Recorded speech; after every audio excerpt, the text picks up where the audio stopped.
This is the Agricultural Training Institute. We are the training arm of the Department of Agriculture since 1987.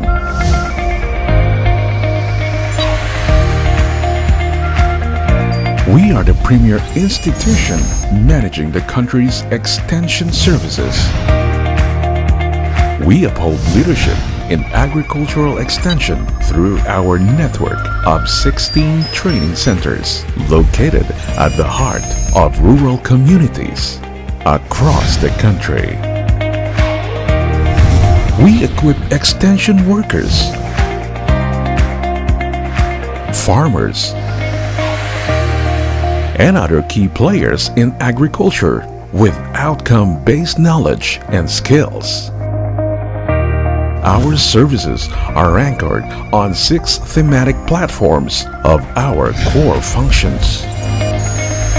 We synergize agriculture with informed and capable professionals, the farmers, the fishers, and their families, infusing them with knowledge, developing their skills with the mindset to make a difference in their community. Our passion to serve finds fulfillment as we inform, support, and sustain the growth of urban and rural communities. We connect with partners in agriculture to uplift the human capital and hasten socio-economic progress.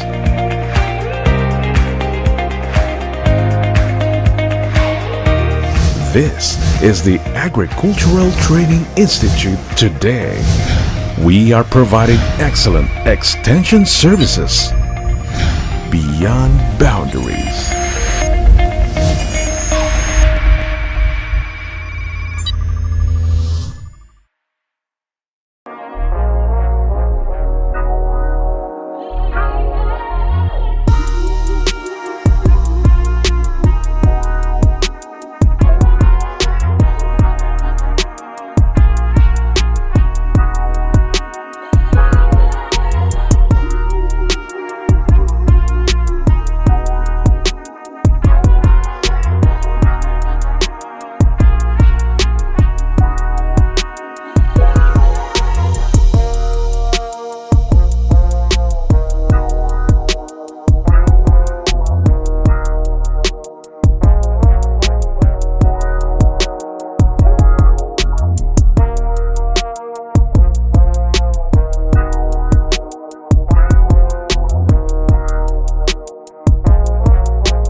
This is the Manila Bulletin, traversing time and truth since 1900, the newspaper with a century-long legacy of standing witness to the country's history and development. The Manila Bulletin's strong commitment to delivering news and information to the Filipino nation is a testament to its role in nation building and empowering the Filipino people. The Manila Bulletin tells timely stories and timeless truths. And this is its story. At the beginning of the 20th century, at the heart of the sprawling New American Center in Southeast Asia, 2 Americans, Carson C. Taylor and H.G. Farvis, organized a shipping and commercial publication and called it the Daily Bulletin. It was renamed as the Manila Daily Bulletin in 1906. In 1957, the Manila Daily Bulletin became a Filipino-owned publication after it was acquired by Menzi and Company. Its publisher, Hans Menzi, laid the foundations of the broadsheet as the exponent of Philippine progress. In 1961, philanthropist and business tycoon Dr. Emilio T. Yap was elected director and vice chairman. Don Emilio was named chairman of the board in 1982. Under his leadership, the Manila Bulletin was ushered in a new era of journalism to become the nation's leading newspaper by investing in a computerized editorial system, the first in Asia, and started publishing its full-color issue. Today, the Manila Bulletin is headed and managed by Chairman Basilio Yap and Dr. Emilio C. Yap III. The Manila Bulletin continues to chronicle the Philippines' current events and milestones. During the Japanese occupation in 1942, the Manila Daily Bulletin was forced to stop its operations, and in 1945, the Carriedo offices were reduced to rubble during the brutal Battle of Manila. When the late President Ferdinand Marcos declared martial law, the Manila Daily Bulletin ceased its operations once again, but after 2 months, it reopened and was renamed the Bulletin Today. In 1977, Bulletin Today upgraded its printing facilities, moved into its own and current location in Moralia Street in Intramuros, and diversified its reach through the Philippine Panorama, its Sunday magazine, and Tempo and Balita, its tabloid publications. As readers are in search for more diversified and specialized content, the Manila Bulletin launched several magazines and digests, such as Agriculture, Animal Scene, and Going Places. It also acquired local and vernacular favorites, such as Liwayway, Hiligaynon, Bisaya, and Banawa. The Manila Bulletin transformed itself into a multi-platform media provider and innovated the newspaper reading experience by integrating special executions in its publications, including a 3D edition, NFC, QR codes, pop-ups, false covers, and belly bands. The Manila Bulletin also opened digital platforms such as a website, app, and e-paper. Its website is one of the most visited and trusted Philippine news websites in the country. Its Facebook and Twitter accounts and YouTube channel are one of the most accessed in social media, engaging the young generation of news and information consumer.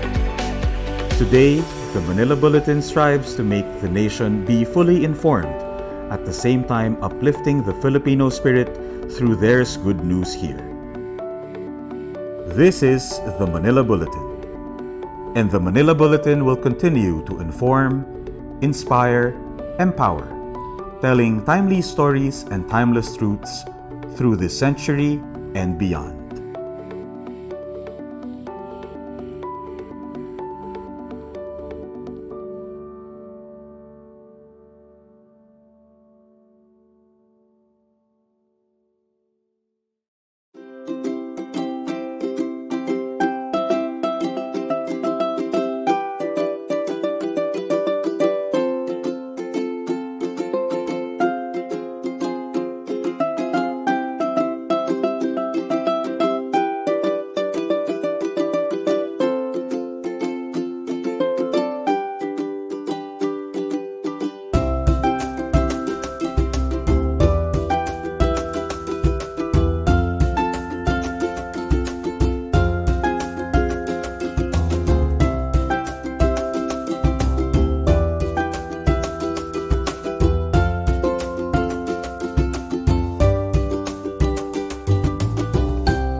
Agritalk 2021. This year, ATI and Central Visayas, together with our partners from the provinces of Bohol, Cebu, Negros Oriental, and Siquijor, through the Office of the Provincial Agriculturist, together with our partners from the Department of Agriculture, Regional Field Office 7, agreed to share our organic agriculture initiatives. This Agritalk is a 5-day episode starting today, Monday, July 5 until Friday, July 9, 2021. Catch us every 2 in the afternoon via our official FB page and our partners' FB pages. Join us in each episode so that you will witness some beautiful sceneries from our partner farmers, and of course, we will be giving away prizes for lucky viewers who stick and answer our episode's Agri Pa-Premio. Today, our guest from the Bureau of Agriculture and Fisheries Standards or BAFS, in the person of Mr. Vicente B. Limsan Jr., Science Research Specialist 2, will discuss RA 1151-1, an act amending the Organic Agriculture Act of 2010 or RA 168. Mr. Limsan will talk about the salient points, BAFS duties and responsibilities, as well as the Participatory Guarantee System or PGS. So, sit back, relax, learn and enjoy as ATI and Central Visayas brings you Agritalk 2021 in cooperation with the Department of Agriculture, Agricultural Training Institute, Smart Communications, and Manila Bulletin. Good day. So for today, we will be discussing the Republic Act number 11511 or an act amending the Organic Agriculture Act of 2010. So I will not be discussing the whole provisions of the law, but we will be tackling the salient points, functions, duties, and responsibilities of the Bureau of Agriculture and Fisheries Standards, and we are going to focus on the Participatory Guarantee System or PGS for organic agriculture. The Republic Act number 11511, otherwise known as the Act amending the Organic Agriculture Act of 2010 or Republic Act number 10068, was approved last December 23, 2020 and subsequently published in the Official Gazette in January 5, 2021. The law became effective 15 days following its publication in the Official Gazette, which was on January 21, 2021. The development of the Implementing Rules and Regulations or IRR of the amendment has started as early as December 2020. Series of consultations and deliberations have been conducted from January until March 2021. The final draft of the IRR is currently in circulation to the member departments of the National Organic Agriculture Board, such as the Department of Agrarian Reform, Department of Health, Department of Interior and Local Government, Department of Science and Technology, Department of Trade and Industry, and TESDA, for the review and signature of the head of these departments. Since the promulgation of the Organic Agriculture Act of 2010 up to its amendment through the RA 11511, the main goal stays the same, that is to promote, propagate, develop further, and implement the practice of organic agriculture in the Philippines. Organic agriculture is being promoted as it is deemed necessary to enrich the fertility of the soil, increase farm productivity and farmers' incomes, reduce pollution and destruction of the environment, prevent the depletion of natural resources, encourage the participation of indigenous organic farmers in promoting their sustainable practices. Further, the organic agriculture practice protect the health of the farmers, consumers, and the general public, save on imported farm inputs, and promote food self-sufficiency. In the RA 10068, the BAFS was mandated to manage the implementation of the National Organic Agriculture Program, or the NOAP. However, the National Organic Agriculture Board, or the highest policy-making body for organic agriculture, at that time deemed it necessary to separate the organic agriculture planning and budget functions from BAFS, and BAFS to concentrate on the organic agriculture regulations. This has resulted to the creation of the National Organic Agriculture Program National Program Coordinating Office by the virtue of a special order.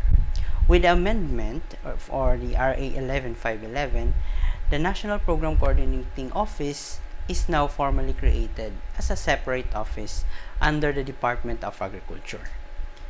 The main function of the NPCO is to manage the effective implementation of the Organic Agriculture Program, as well as the Planning and Administrative Secretariat to the National Organic Agriculture Board.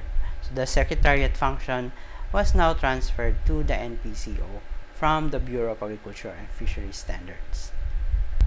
The main mandate of the Bureau of Agriculture and Fisheries Standards since its creation is to develop standards. For organic agriculture, the BAFS shall develop Philippine national standards relevant to organic agriculture.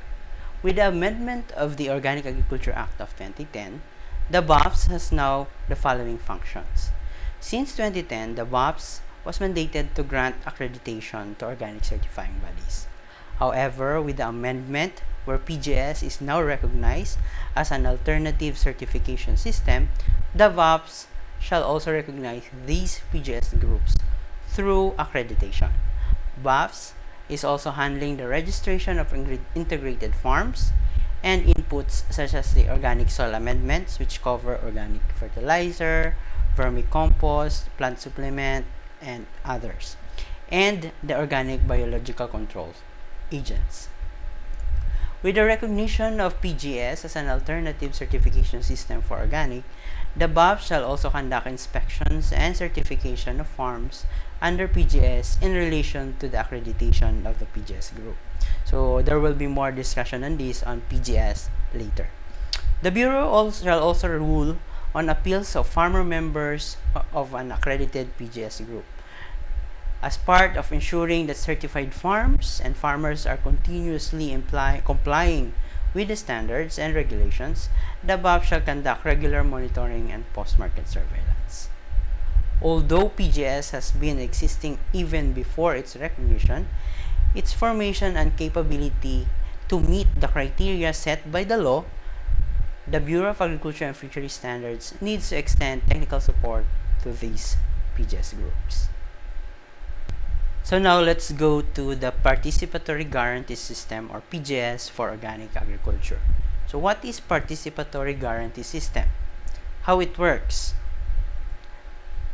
In PGS, there are key elements and features that we have to look at that are unique for a PGS group.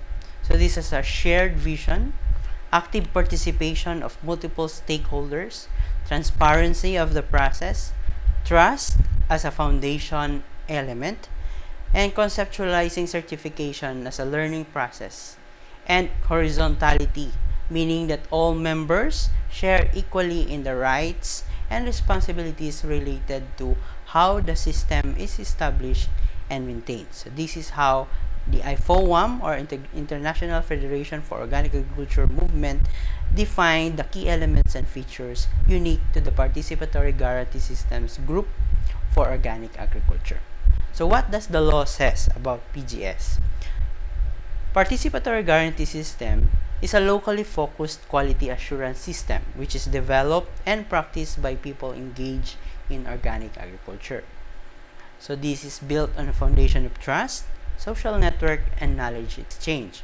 The system is used to certify producers and farmers as actual and active practitioners of organic agriculture. Shake the hand that feeds you. That's an interesting idea. May I help you? Well, I'd like to buy some organic eggs, but I've never seen this logo before.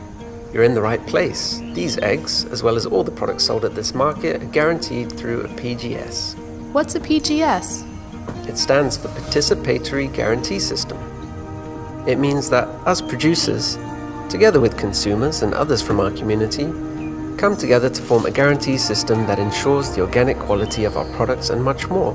More? Yes, well, many people in our community shared a vision to practice agroecology, produce safe and nutritious food, and ensure better livelihoods for producers. We wanted a system where we could decide, together with our community, how the food we produce and eat is grown.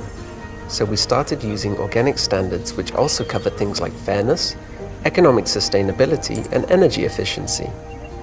We all participate in the management of the system, and decision-making is equal and horizontal.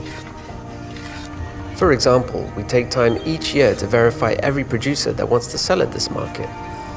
And how does that work? We call it a peer review. PGS farmers, together with consumers, visit each other's farms to see how things are being managed.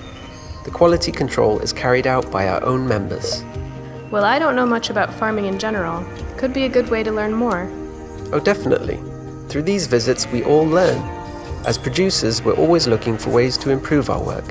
And by joining the visits, consumers better understand how the food they eat is produced and what our challenges are. Participatory guarantee systems create an environment of trust and transparency. By building a system together, members develop a sense of ownership and awareness, which ensures integrity from field to fork. That sounds great. And what if I would like to take part? Well, you're more than welcome. Just come along to our next meeting. I'll do that, thank you. Participatory guarantee systems, building sustainable food systems and healthy communities.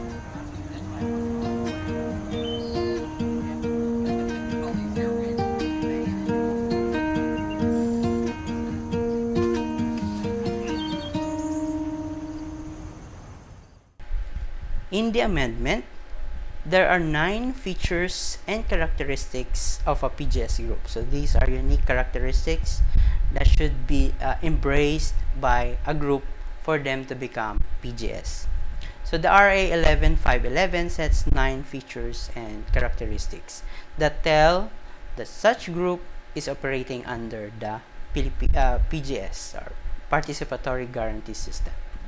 First is existence of an organic agriculture norm. So a PGS group must have established norms or standards. With this, an association or group under the PGS shall adhere to the established Philippine national standards relevant to organic agriculture. The group has a choice to adopt the Philippine national standards for organic agriculture as it is, or develop their own internal standards that are consistent with the Philippine National Standard for Organic Agriculture. Second, PGS is a system that requires community effort, hence active participation of all stakeholders, consumers, suppliers, farmers, academe, the local government units, among others.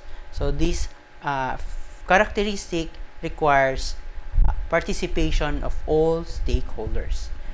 Third, the third characteristic is inherent to all that practices organic agriculture to enhance livelihoods and well-being of the people, and most importantly, promote the benefits and long-term impact of organic agriculture in the community. Fourth, to ensure that the group consistently conduct its operations, procedures, and mechanisms to ensure compliance of its farmer members with the regulations and standards, there must be a documented management systems and procedures. In short, there should have operations manual to guide the group in its peer review and certification activities and other related activities to participatory guarantee system. Fifth, as mentioned, there shall be mechanisms to verify farmers' compliance to norms or PNS.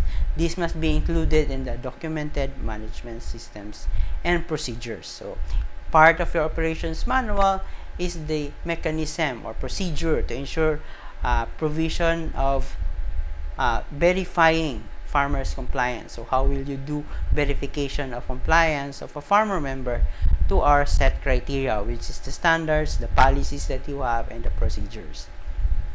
Sixth, one of the principles of PGS is social network and knowledge exchange. Hence, it is required for the group to have a mechanism on how they will support the farmer members to produce organic products and get certification as organic practitioners. So each member should help each other. 7. Although PGS is built on foundation of trust, the group must ensure that its members are committed to follow the group regulations and standards. So the group's policies, procedures, and the internal standards should they have adopted one.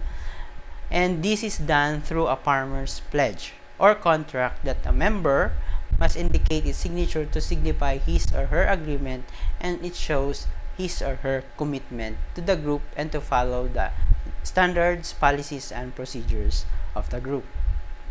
8. To familiarize the market and to promote PGS, use of marks or seals to the labels of organic products under the PGS certification system is needed. This will be provided by the Bureau of Agriculture and Fisheries Standards as the group acquires its accreditation. 9. Last but not the least, the group must have a mechanism on what to do with the farmers who failed to comply with the standards and regulations of the group. So there must be a clear and defined set of recommendations for them to comply and measures or sanctions if they fail to do so. What are the requirements for the group to be formed or to be composed? The group must have at least 5 farmer members, either doing crop production, animal production, including fisheries or combination, and other members of the community such as the NGOs, POs, people's organizations, consumers, and suppliers of inputs may join the group. However, they must be living or operating within the province and regularly interact with the said group or PGS group. So a farmer can only join a PGS group from a municipality where the PGS group is predominantly located, or from the same province of that municipality.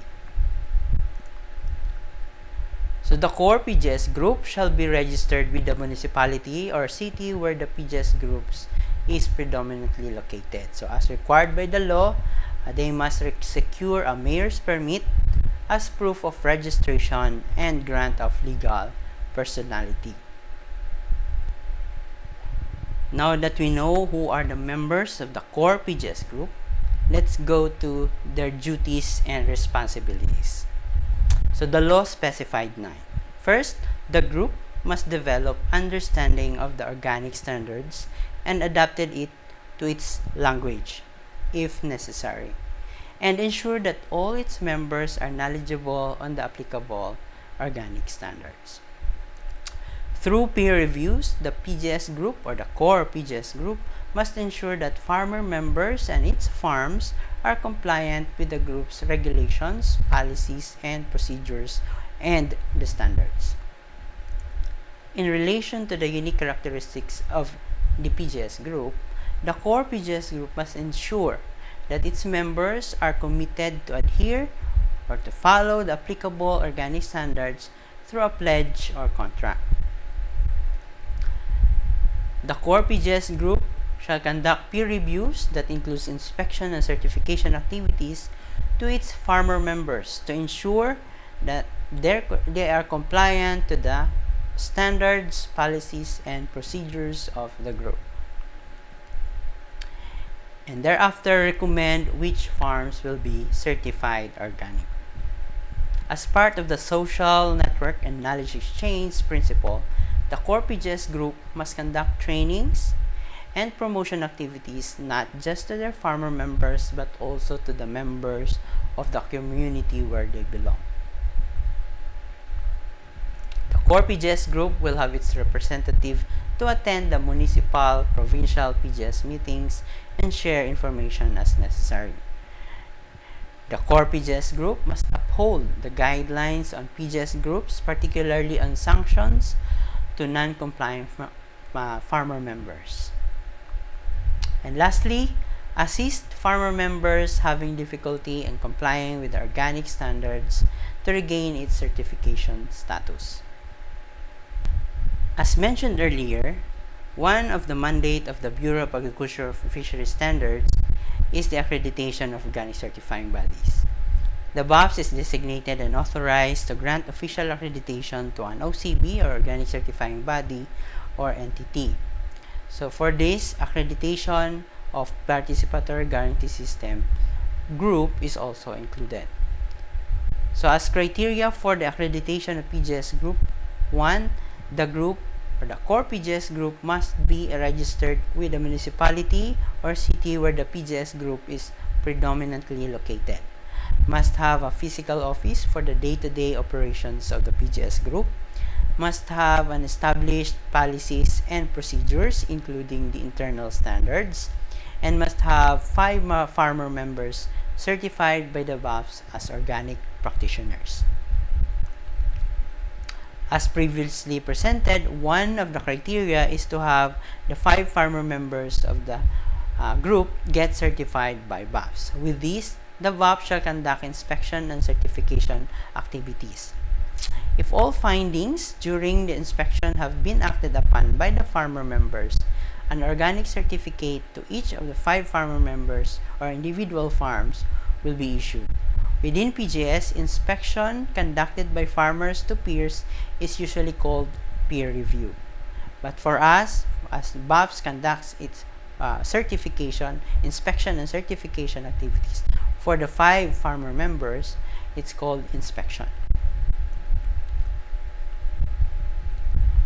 A farmer member who wants to get certification as organic practitioner from an accredited PGS group, the farmer must join the PGS group to ensure that he or she is committed.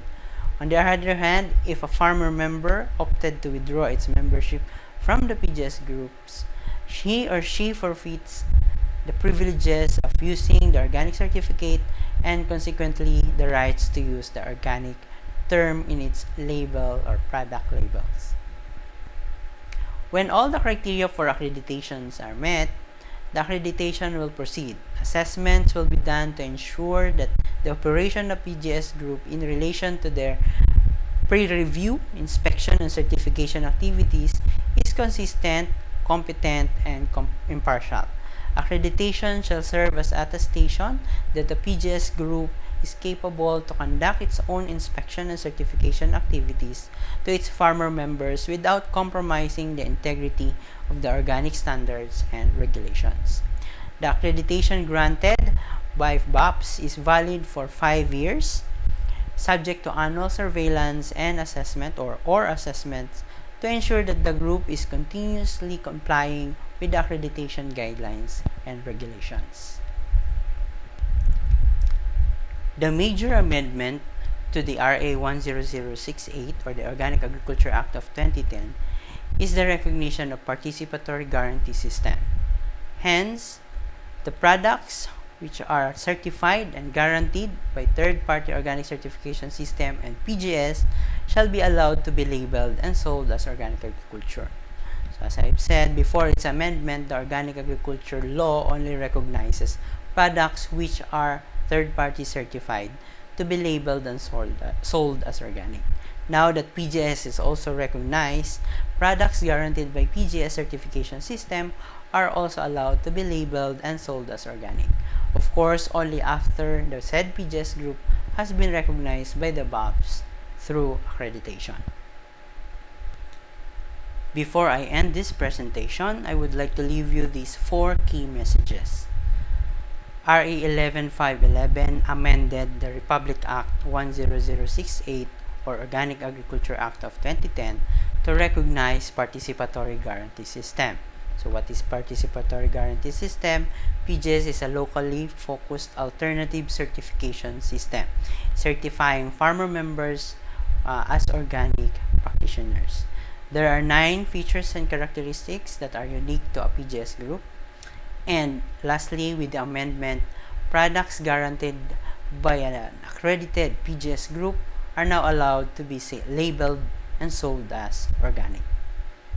Before I totally end this presentation, I would like to invite everybody to visit our website www.pafs.da.gov.ph, or you can follow us on our social media accounts at fb.com/da.bafs or instagram.com/da.bafs.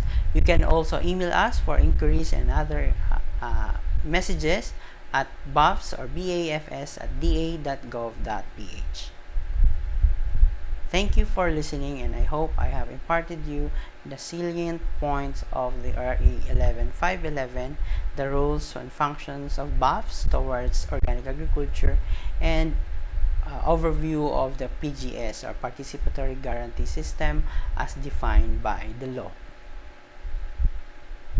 Wow! A bucket full of information that you go mga ka-agri. ATI in Central Visayas hopes that you learn a lot from our very first episode of Agritalk 2021. But before we call it a day, here's our Agriba Premium question brought to you by Smart Communications. To answer, please don't forget to include your full name, address, and mobile number. Send it to our official Facebook page, Messenger at ATI in Central Visayas. Our Agriba Premium question is: what is the Republic Act that amends the Organic Agriculture Act of 2010 or RA 168? Message now! That's it! Catch us again tomorrow, same time and same page for our episode 2 of our Agritalk 2021 in Central Visayas. This is Jomilin Alianic Sumagang, your host. Stay safe, ka-agri! Bye!